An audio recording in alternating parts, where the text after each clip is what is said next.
बिस्मिल्लाहिर्रहमानिर्रहीम। अस्सलाम वालेकुम नाज़रीन। प्रोग्राम रोज़ा और सेहत के साथ मैं हूँ आपकी मेज़बान फ़िज़ा रियाज़। और रमज़ान का ये बाबरकत महीना है। मेरी दुआ है कि रमज़ान की ये रहमतें, ये बरकतें हम सब पर यूं ही बरसती रहें। और रहमत का ये अशरा है, दुआ है कि अल्लाह ताला हम सबको उन तमाम फहरिस्तों में शामिल कर ले जिन तमाम अफराद पे बेशुमार रहमतें होनी हैं।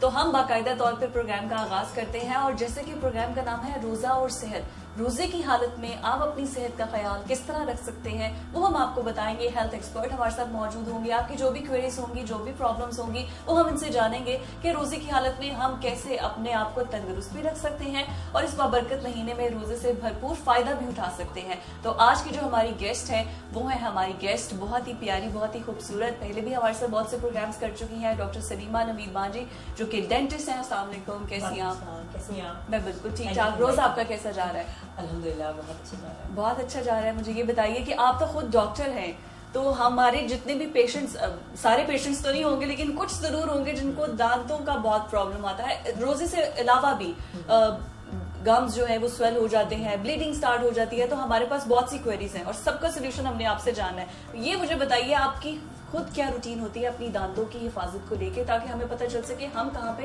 लैक कर रहे हैं। ठीक है, आई थिंक डेंटल जो कह रहे हैं, जो हम कहते हैं कि दांतों की हिफाजत, उसका एक आई थिंक शोबा इतना इंपॉर्टेंट है क्योंकि लोग बहुत ज़्यादा परेशान होते हैं, कंफ्यूज होते हैं कि कौन सी चीज़ें हमें करवानी चाहिए, कौन सी रमज़ान में नहीं करवानी चाहिए।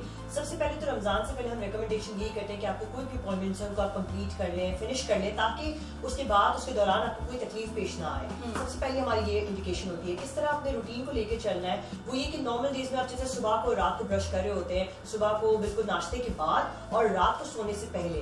अक्सर लोग नाश्ते से पहले कर लेते हैं, तो ये थोड़ी सी गलत हमारी हैबिट है। हमें नाश्ते के बाद करना चाहिए ताकि लंबा टाइम हम जो है वो पूरी तरह सेफ रहें। अच्छा, यूजुअली ऐसा होता है कि हम लोग ब्रेकफास्ट कर लेते हैं, ब्रेकफास्ट के बाद ऐसा होता है कि हमारे जो गम्स हैं या जो भी कैविटीज रह जाती है, बाद में वो दैट स्टिंग, आपके मुंह से बदबू आती है। तो यहाँ पे आई गेस हम गलत करते हैं कि हम उठते ही ब्रश कर लेते हैं और उसके बाद ब्रेकफास्ट ले लेते हैं, ताकि जो भी जिसको भी मिले उसको पता चले हमने क्या ब्रेकफास्ट किया है। तो लंबे टाइम तक हमें एक सेफ्टी मिल जाती है जब हम ब्रश करके जाते हैं नाश्ते के बाद। और फिर रात को सोने से पहले ऑफ कोर्स वो एक और हमारी रात की पूरी जो एक ड्यूरेशन होती है उसमें हम प्रोटेक्टेड रहते हैं फ्रॉम ऑल दी कैविटीज। अब ये कैविटीज हो जाती है, बैक्टीरिया आ जाते हैं। अगर फॉर एग्जांपल रमजान के दौरान हमें ये कोई भी परेशानी आती है तो काफी सारे लोग ये सोचते हैं कि हम ये वाली चीज नहीं करवा सकते, यही ट्रीटमेंट नहीं करवा सकते बिकॉज ये रमजान में जो है वो बिल्कुल उसको तोड़ देगा हमारे रोजे को और ये प्रोहिबिट है।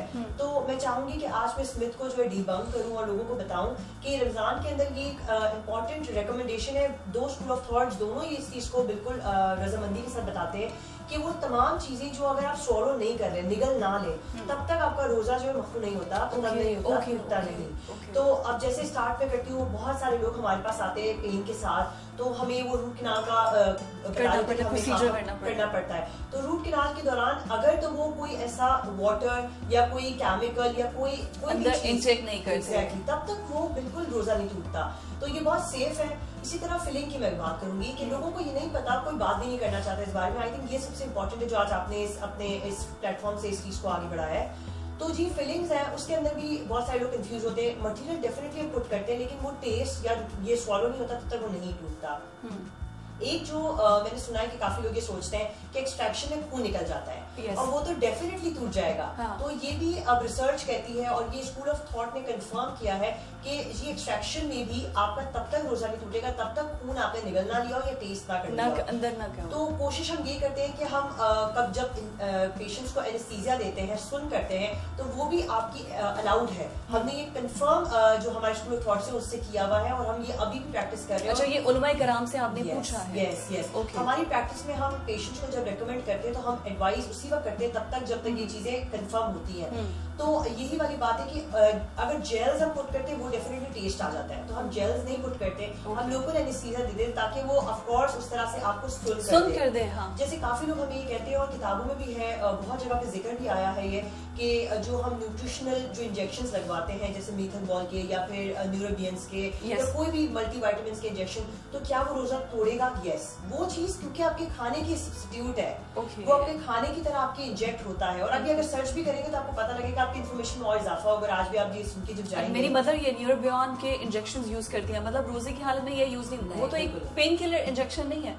ये पेन किलर नहीं है, ये एक्चुअली आपका मल्टीविटामिन होता है। ऑलराइट, तो न्यूट्रिएंट की तरह काम करता है, फूड की तरह एक्ट करता है। अब आप अगर चाहते हैं कि आप रमजान में अपने रोजे को ना करें, ना टूट सके आपका रोजा, तो उसकी एक सिचुएशन हम ये पेशेंट्स को देते हैं या हम कहते हैं, एडवाइस करते हैं कि आप जो भी करना चाहें वो सहरी से पहले यानी रोजा बंद करने से पहले और इफ्तार के फौरन बाद कर सकते हैं। तो आपके अगर कोई मेडिकेशन के ड्यूरेशंस हैं तो वो भी आप कंटिन्यू इस तरह सहरी से पहले और इफ्तार के बाद कर सकते हैं। और काफी लोग हमें कहते हैं कि मैं तो भाई डायबिटिक हूँ या मैं जो हाइपरटेंशन की मरीजा हूँ, तो मैं अगर रोजा रखूंगी तो मैं तो बहुत परेशान हो जाऊंगी और मुझसे तो ये चीजें नहीं।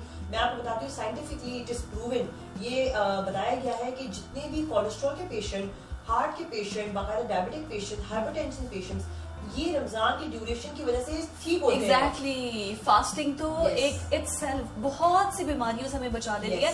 हमें तो चलो ब्लेसिंग है अल्लाह ताला से कि हम रमजान का पूरा महीना रोजा रखते हैं और शुक्र भी अदा करते हैं, हम पर नवाजिशात भी होती है अल्लाह की। अगर आप फॉरेन कल्चर को देखें तो वहाँ पर बहुत सी ऐसी मिथ हैं, बहुत सी ऐसी, जैसे पहले हम बात कर रहे थे कि वहाँ पर फास्टिंग बाकायदा कहा जाता है कि वो तमाम पेशेंट फास्ट करें, हफ्ते में ट्वाइस इन अ वीक करें, फास्ट करें। तो हमें तो अल्लाह ने खुद ही नवाज दिया है। अच्छा, मैंने आपसे पहले जो क्वेश्चन पूछा था आप उसको इग्नोर नहीं कर सकती, आपकी क्या रूटीन है अपने दांतों को लेके? अच्छा, मैं कोशिश ये करती हूँ कि मैं सहरी से पहले जो है वो अपना ब्रश प्रॉपर, जब रोजा बंद करने वाली होती हूँ फौरन उसके बाद मैं ब्रश प्रॉपर कर लेती हूँ, माउथ वॉश कर लेती हूँ। इसका एक मुझे ये मदद होती है। और मैं कोशिश ये करती हूँ कि मैं रोजे के अंदर जब सहरी होती है उसमें मैं कोशिश करती हूँ चाय ना पीऊँ, मैं कोशिश करती हूँ लस्सी वगैरह पी लूँ, या मैं ज्यादा सॉल्टी चीज ना खाऊँ या ज्यादा ऑयली चीजें ना खाऊँ। आगे बताऊंगी भी इसकी वजह क्या है। इसका एक खास रीजन ये होता है, मेरी लाइफ के अंदर मैंने देखा है, वाटर जहाँ से आपको इंटेक लेना है वो जूसेस लेने चाहिए या मिल्क शेक्स लेने चाहिए या कोई ऐसी अच्छी मिल्क के फॉर्म की जैसे लस्सी वगैरह वो लेनी चाहिए। हम चाय, कॉफी और या डीकैफिनेटेड, कैफिनेटेड ड्रिंक्स होती हैं, सिट्रिक या मैं कहूँगी सोडाज होते हैं, हम उससे मना करते रहने से। इसकी खास वजह ये आपको डिहाइड्रेशन की तरफ लेके जाता है। तो टी, कॉफी और ये जितने भी आपकी ड्रिंक्स हैं डीकैफिनेटेड। अच्छा, यूजुअली वैसे हम देखते हैं कि सहरी से पहले खाना शाना सबने खा लिया है, फिर स्पेशली ये कहा जाता है कि अब चाय पी लीजिए, चाय से प्यास नहीं लगती, ये तो स्पेशली कहा जाता है। लेकिन आपने ये देखा होगा कि ये सारे जो रीजंस होते हैं उसके कंपोनेंट्स जो होते हैं, टैनिक एसिड्स और ये जितने भी हैं, वो एक्चुअली डिहाइड्रेशन को प्रमोट करते हैं। तो हम कोशिश ये करते हैं कि पेशेंट को कोशिश करें कि ये एडवाइस करें कि प्लीज आप सहरी और इफ्तार में वो चीजें गिज़ा खाएं जो आपको आपकी रिटेंशन करें वाटर की, जिसमें वाटरी फूड्स होते हैं।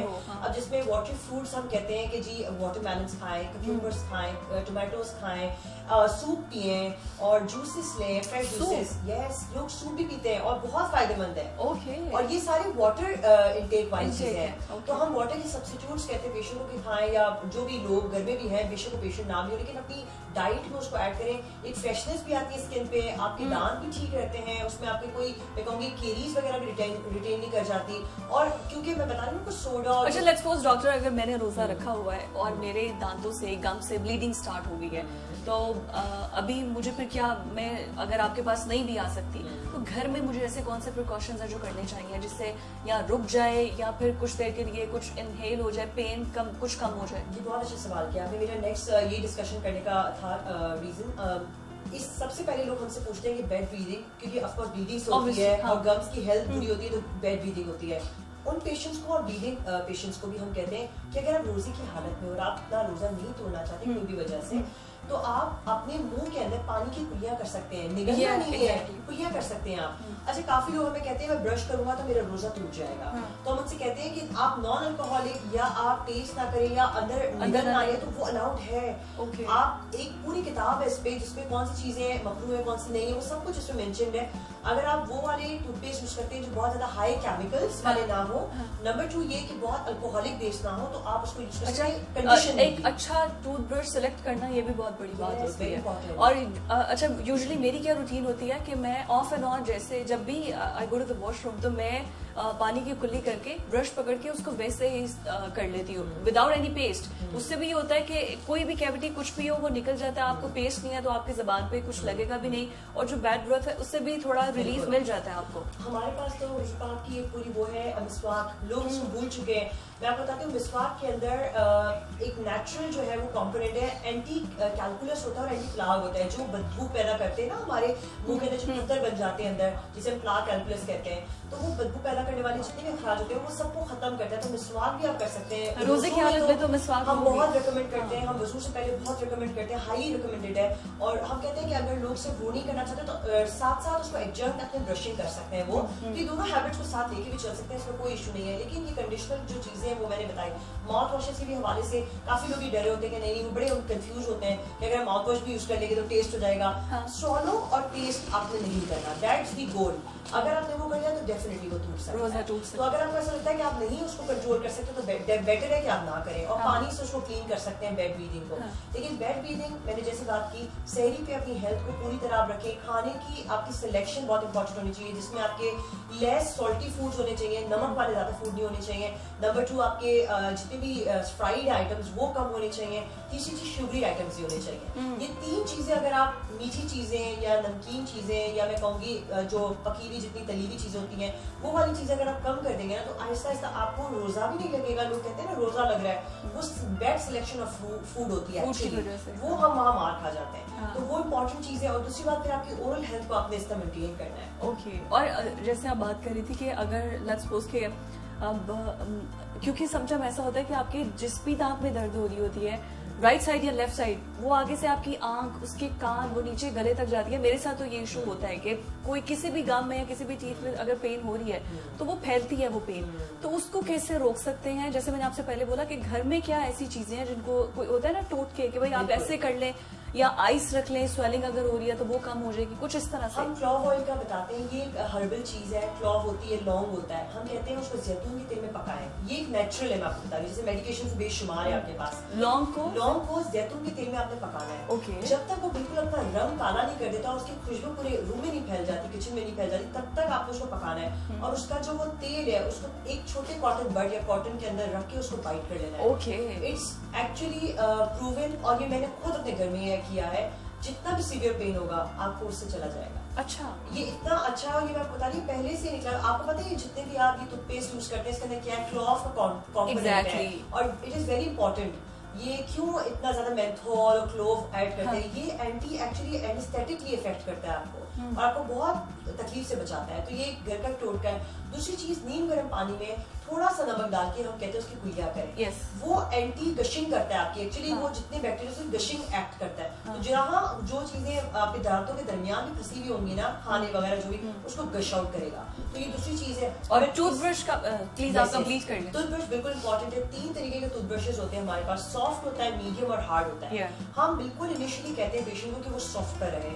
इसका एक खास रीजन ये होता है कि अगर वो जो बहुत तेज से ब्रश करेगा तो उसकी जितनी इनामल है, जो फर्स्ट लेयर उसकी एनामल खत्म हो जाता है। अगर उसके बहुत मोटे इनामल होते हैं, पहले वो हमें करवाते एग्जामिन। अगर वो बहुत मोटे इनामल वाला पेशेंट है तो हम कहते हैं medium is fine for you, और उससे ज्यादा अगर थिक है तो हम कहते हैं हार्ड पे चले जाए। लेकिन हार्ड बहुत ही कम पेशेंट्स को हम रिकमेंड करते हैं। Medium and soft is highly recommend. Soft is the best. Bristles check करें, सॉफ्ट ब्रिस्टल्स जितने होंगे या इंटरडेंटली जा सकेंगे उतना ज्यादा आपके लिए फायदेमंद है। और फ्लॉस की तरह एक्ट करना चाहिए। फ्लॉसिंग मैं बताती हूँ हमेशा से कि दांतों के दरमियान हर खाने के बाद आपने उसको साफ करना है। जब आप सहरी पे हो उसके बाद आपने करना है। और अगर किसी की स्पेस ना हो, वैसे तो ये होता है कि स्पेसेस हर किसी की कांटेक्ट नेचुरली होती हैं। सिर्फ फ्लॉसिंग हमारा जा नहीं रहा होता है जगह की वजह से, तो फिर हम कहते हैं इंटरडेंटल ब्रशेस ले लें। That also acts as floss. उसमें होता है कि फ्लॉस नहीं जाता तो वो इंटरडेंटल ब्रश चला जाता है। अच्छा, एक आप ब्रशेस की बात करी थी, मुझे ये प्रॉब्लम इतना फेस करना पड़ा, मैंने कहा अगर जो हमें सुन रहे हैं उनका शायद ये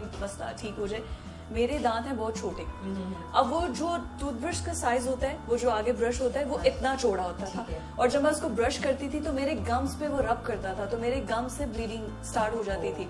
तो वो उसको फिर शेप जो थी उसको या ऐसे होता है वर्टिकल या हॉरिजॉन्टल होता है। अच्छा, तो मुझे ये बड़ी कंफ्यूजन थी। ये दो चीजें इसमें इंपॉर्टेंट है। एक है एंगल ऑफ द ब्रश और angle of your keeping the brush. Number 1 thing कि आपने एंगुलेटेड ब्रश भी अब होते हैं आजकल, थोड़े टिल्टेड होते हैं, कुछ स्ट्रेट होते हैं। टिल्टेड का ये होता है कि जो पेशेंट क्रिस क्रॉस होता है तो वो एटलीस्ट वहां तक चले जाते हैं। जो आपका एंगल होता है वो ये होता है कि आप ये नहीं करना, आपने राउंड में करना है, तो वो डेफिनेटली जाएगा पीछे। अब देखिए मैं आपके सामने कर रही हूँ तो ये यहाँ से शुरू होगा और पीछे तक खुद जाएगा। और फिर नीचे भी आपने ऐसे करना है। फिर लास्ट में आपने टंग पे करना। मैं ये बात करने लगी थी कि हम लोग ब्रश करते हैं लेकिन हम लोग टंग को रब नहीं करते। इसी से तो बेड ब्रीदिंग आती है, हेलिटोसिस जिसे कहते हैं हम।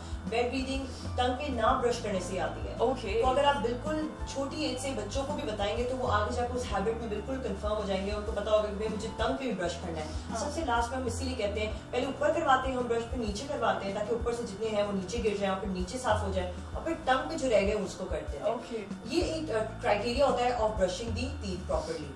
तो ये आई थिंक हैबिट है जो हमें रमजान में भी कंटिन्यू रखनी चाहिए और उसके बाद भी। एग्जैक्टली। अच्छा, लास्टली मैं आपसे ये पूछना चाहूंगी, हम अगर इसको टूथब्रश की हम बात तो कर रहे हैं, दैट इज वेरी इंपॉर्टेंट क्योंकि हम लोग स्टार्ट इसी से करते हैं, लेकिन टाइमिंग्स क्या होनी चाहिए? आपने बता दिया कि ब्रेकफास्ट के बाद और रात को सोने से पहले, ऑलराइट, लेकिन ब्रेकफास्ट के फौरन बाद, क्योंकि मैंने बहुत से ऐसे डेंटिस्ट से सुना है वो कहते हैं कि आप फौरन ना करें 30 मिनट्स। एग्जैक्टली। वो इसलिए क्योंकि बैक्टीरिया जो है वो हमेशा से काम करना आधे घंटे बाद करते हैं, कुछ देर बाद। तो अक्सर बच्चे जो है वो कैंडीज खाते हैं, तो वो अम्माएं जो है वो फौरन भागती हैं और ब्रश करवाती हैं। नहीं, हम कहते हैं आधे घंटे बाद, क्योंकि कीड़े ने तो काम ही नहीं करना, आपने करवा भी दिया तो कोई फर्क नहीं है, वो तो आधे घंटे बाद ही अपना काम करेगा जहाँ वो छुपा हुआ होगा।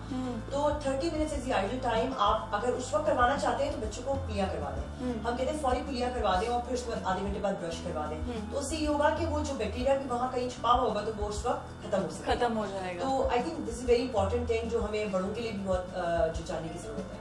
लास्टली आप कोई मैसेज देना चाहे तमाम ऑडियंस को? मैं चाहूंगी कि सिर्फ रमजान का ही ये महीना नहीं होता जिसमें आपने अपनी जो है वो दांतों के ख्याल रखना है, बल्कि ये जो चीज़ है वो एक कंटिन्यू रखना है आपको। और दूसरी बात ये कि जो भी आप चीज़ सुनते हैं उसको सबसे पहले अपने डेंटिस्ट के पास जाके उसके बारे में जाने और कंफर्म करें कि क्या ये इस चीज़ से करने से कोई आपका रोज़ा टूटता है कि नहीं। और आई थिंक ये सबसे बेस्ट प्लेटफॉर्म था जिसमें हम आके आज आपके सारे डिबंक कर चुके हैं। बिल्कुल, और बहुत तोड़ के बता दी है डेंटिस्ट, बहुत से डेंटिस्ट की फीस बचा दी आपने। Thank you so much doctor for your time. और नाज़रीन, आज के प्रोग्राम से इतना ही, मुझे इजाजत दीजिए। अल्लाह हाफिज।